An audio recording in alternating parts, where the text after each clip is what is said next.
देता ना छात्र के चीख हो, उल्टा मारा तारा के पेपर लीक हो, के पेपर लीक हो। सुनाई देता ना छात्र के चीख हो, उल्टा मारा तारा के पेपर लीक हो।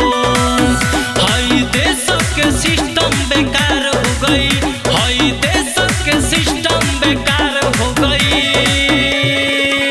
आज छात्र के दुश्मन सरकार हो गई, आज छात्र के दुश्मन सरकार हो गई।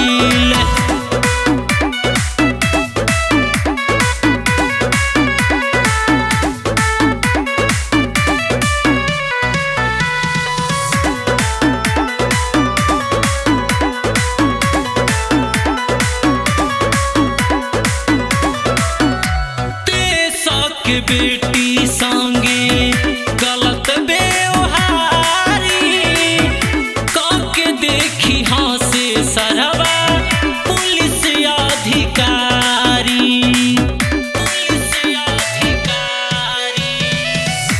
देश के बेटी संगे गलत व्यवहारी काके देखी हंसे सरवा पुलिस अधिकारी। सहाय न ढेर अत्याचार हो गई, अब सहाय न ढेर अत्याचार हो गई। आज छात्र के दुश्मन सरकार हो गई, आज छात्र के दुश्मन सरकार हो गई।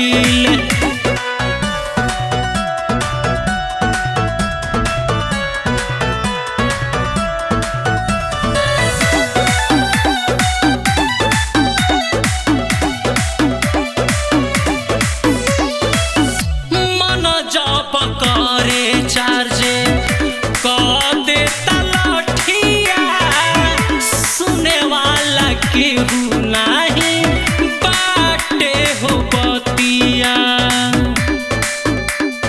बतिया। मन जा पकड़े चार्जे देता लठिया, सुने वाला केहू नहीं बाटे हो बतिया। न्याय मांगे खातिर जनता जे तैयार हो गई, न्याय मांगे खातिर जनता जे तैयार हो गई। पूरा पब्लिक के दुश्मन सरकार हो गई, पूरा पब्लिक के दुश्मन सरकार हो गई, पूरा पब्लिक के दुश्मन सरकार।